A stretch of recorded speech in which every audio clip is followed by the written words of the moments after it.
Sleeping करना पे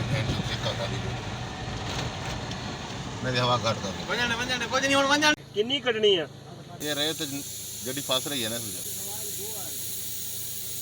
ये गड्डी एक तो पेट्रोल बहुत पी रही है अच्छा डी जंप बहुत कर रही है क्योंकि रेत ਦੇ ਉੱਤੇ ਕਿਉਂਕਿ ਜ਼ਮੀਨ ਲੈਵਲ ਨਹੀਂ ਗੀ।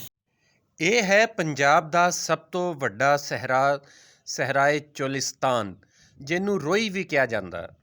ਇਹ ਸਹਿਰਾ ਪੰਜਾਬ ਦੇ ਇੱਕ ਵੱਡੇ ਇਲਾਕੇ 'ਤੇ ਮੁਸ਼ਤਮਿਲ ਆ ਅਤੇ ਬਾਵਲਪੁਰ ਡਿਵੀਜ਼ਨ ਪੂਰਾ, ਜਿਹਦੇ ਵਿੱਚ ਜ਼ਿਲ੍ਹਾ ਰਹੀਮਯਾਰ ਖਾਨ, ਜ਼ਿਲ੍ਹਾ ਬਾਵਲਪੁਰ ਅਤੇ ਜ਼ਿਲ੍ਹਾ ਬਾਵਲ ਨਗਰ ਦਾ ਵੀ ਇੱਕ ਵੱਡਾ ਹਿੱਸਾ ਸ਼ਾਮਲ ਆ। ਅਤੇ ਇਹ ਟਿੱਬੇ ਬੜੇ ਖੂਬਸੂਰਤ ਟਿੱਬੇ ਆ। ਜਦੋਂ ਵੀ ਸਹਿਰਾ ਦੇ ਵਿੱਚ ਸੈਰ ਲਈ ਜਾਈਦਾ ਵਾ ਜਾਂ ਉਵੇਂ ਲੰਘੀ ਦਾ ਵਾ, ਟਿੱਬਿਆਂ ਦੇ ਵਿੱਚੋਂ ਰੇਤ ਦੇ ਵਿੱਚੋਂ ਜਦੋਂ ਗੱਡੀ ਲੰਘਾਈ ਦੀ ਆ ਤਾਂ ਉਹਦਾ ਲੰਘਣਾ ਬੜਾ ਔਖਾ ਹੋ ਜਾਂਦਾ ਵਾ। ਆਮ ਤੌਰ 'ਤੇ ਇੱਥੇ 4x4 ਗੱਡੀਆਂ ਹੀ ਚੱਲਦੀਆਂ ਵਾ, ਵੱਡੀਆਂ ਹਾਈ ਪਾਵਰ ਗੱਡੀਆਂ ਚੱਲਦੀਆਂ, ਪਰ ਜਦੋਂ ਉਹਨਾਂ ਦੇ ਟਾਇਰ ਦੇ ਵਿੱਚ ਹਵਾ ਫੁੱਲ ਹੋਵੇ ਤਾਂ ਉਹ ਚਲਾਉਣੀ ਔਖੀ ਹੋ ਜਾਂਦੀ ਆ। ਅਤੇ ਇਸ ਲਈ ਜਦੋਂ ਵੀ ਮਹਿਸੂਸ ਹੋਵੇ ਕਿ ਗੱਡੀ ਬਹੁਤ ਜ਼ਿਆਦਾ ਜੰਪ ਲੈ ਰਹੀ ਆ, ਔਖੀ ਹੋ ਰਹੀ ਆ ਚੱਲਣੀ ਅਤੇ ਪੈਟਰੋਲ ਬਹੁਤ ਪੀ ਰਹੀ ਆ, ਅਤੇ ਉਹਨੂੰ ਰੋਕ ਕੇ ਉਹਦੇ ਟਾਇਰਾਂ 'ਚੋਂ ਹਵਾ ਕੱਢੀ ਜਾਂਦੀ ਆ ਤਾਂ ਕਿ ਗੱਡੀ ਜਿਹੜੀ ਆ ਬੈਲੈਂਸ ਹੋ ਕੇ ਚੱਲੇ, ਆਰਾਮ ਨਾਲ ਚੱਲੇ ਅਤੇ ਨਾਲ ਹੀ ਨਾਲ ਪੈਟਰੋਲ ਦਾ ਵੀ ਜਿਹੜੇ ਕੰਜ਼ੰਪਸ਼ਨ ਆ, ਪੈਟਰੋਲ ਦਾ ਵੀ ਜਿਹੜਾ ਖਪਾਅ ਆ ਉਹ ਘੱਟ ਹੋ ਜਾਵੇ। ਸਹਿਰਾਏ ਚੋਲਿਸਤਾਨ ਦੇ ਟਿੱਬੇ ਇੰਤਹਾਈ ਖੂਬਸੂਰਤ ਟਿੱਬੇ ਆ।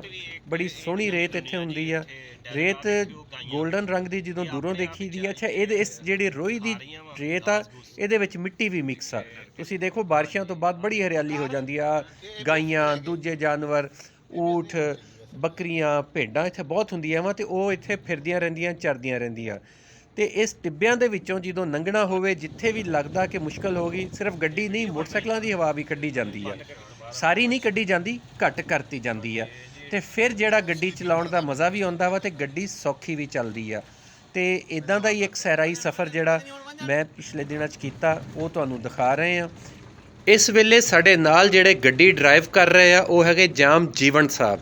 ਜਾਮ ਜੀਵਨ ਰੋਈ ਦੇ ਬੜੇ ਵੱਡੇ ਭੇਤੀ ਆ, ਰੋਈ ਦੇ ਜਾਣੂ ਆ ਅਤੇ ਰੋਈ ਦੇ ਵਿੱਚ ਗੱਡੀ ਨਠਾਉਣ ਦੇ ਵੀ ਮਾਸਟਰ ਆ। ਇਹਨਾਂ ਦੇ ਨਾਲ ਜਨਾਬ ਚੌਧਰੀ ਗੁਲਜ਼ਾਰ ਢਿੱਲੋਂ ਸਾਹਿਬ ਅਤੇ ਮੰਗਰੀਓ ਸਾਹਿਬ ਸਾਡੇ ਨਾਲ ਜਾ ਰਹੇ ਸੀਗੇ। ਅਤੇ ਬਹਰਹਾਲ ਬੜਾ ਇੱਕ ਸੋਹਣਾ ਸਫ਼ਰ ਸੀ।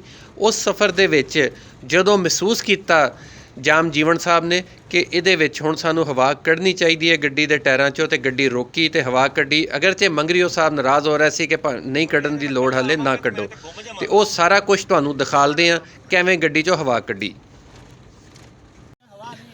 ਕਿੰਨੀ ਕੱਢਣੀ ਆ ਦੱਸ ਦੇਣਾ ਨਾਲ ਕਿ ਭਾਈ ਹੁਣ ਹਵਾ ਹਾਂ, ਇਹ ਕੀ ਵਜ੍ਹਾ ਜੀਵਨ ਸਾਹਿਬ, ਹਵਾ ਕਿਉਂ ਕੱਢ ਰਹੇ ਹੋ? ये रहे तो गड्डी फस रही है ना तुझे ਅੱਛਾ, ਆਹ ਦੇਖੋ ਜੀ, ਇਹ ਬਕਾਇਦਾ ਇੱਥੇ ਹਵਾ ਘੱਟ ਕਰਨੀ ਪੈਂਦੀ ਆ ਕੇ ਨਾ, ਕਿਉਂਕਿ ਗੱਡੀ ਫਸਣੀ ਸ਼ੁਰੂ ਹੋ ਗਈ ਸੀ। ਪਾਣੀ ਅੰਦਰ ਟਾਇਰਾਂ ਤੇ ਆਹ ਦੇਖੋ ਤੁਸੀਂ ਕਿਆ ਖੂਬਸੂਰਤ ਟਿੱਬੇ ਆ। ਦੱਸੋ ਜੀ, ਹਵਾ ਜੇ ਘੱਟ ਨਹੀਂ ਕਰਾਂਗੇ ਤੇ ਕੀ ਹੋਏਗਾ? ਇਹ ਗੱਡੀ ਇੱਕ ਤੇ ਪੈਟਰੋਲ ਬਹੁਤ ਪੀ ਰਹੀ ਆ ਅੱਛਾ, ਤੇ ਦੂਸਰਾ ਗੱਡੀ ਜੰਪ ਬਹੁਤ ਕਰ ਰਹੀ ਆ ਕਿਉਂਕਿ ਰੇਤ ਦੇ ਉੱਤੇ ਕਿਉਂਕਿ ਜ਼ਮੀਨ ਲੈਵਲ ਨਹੀਂ ਗੀ ਤੇ ਜੰਪਿੰਗ ਬਹੁਤ ਕਰ ਰਹੀ ਹੈ। ਹਵਾ ਘੱਟ ਹੋਏਗੀ, ਜ਼ਰਾ ਗੱਡੀ ਲਿਫਟ ਕੇ ਚੱਲੇਗੀ। ਇਸੇ ਵਾਸਤੇ ਹਵਾ ਕੱਢ ਰਹੇ ਆ ਤੇ ਇਹ ਫਿਰ ਇਹਦੇ ਨਾਲ ਪੈਟਰੋਲ ਦੀ ਵੀ ਬਚਤ ਹੋ ਜਾਏਗੀ, ਦੂਸਰਾ ਜੰਪ ਕਮ ਕਰੇਗੀ। ਇਹ ਤਕਰੀਬਨ ਕੋਈ ਇਹਦੇ 30 ਪੌਂਡ ਹੁੰਦੀ ਆ ਤੇ ਹੁਣ 20 ਪੌਂਡ ਕਰਾਂਗੇ। ਦੇਖੋ ਜੀ, ਹਵਾ ਜੇ ਨਾ ਕੱਢੀਏ ਤੇ ਇਹ ਵੀ ਇੱਕ ਬਹੁਤ ਹੁਣ ਅਗਲੇ ਦੀ ਕੱਢ ਲਈਏ, ਮੈਂ ਕੱਢ ਲਈ। ਕਿਆ ਖੂਬਸੂਰਤ ਆ, ਦੇਖੋ ਜੀ। ਚਲੋ ਜੀ, ਇਹ ਮੰਗਰੀਆ ਸਾਹਿਬ ਆ, ਨਿਕਲ ਗਈ ਜੀ ਹਵਾ।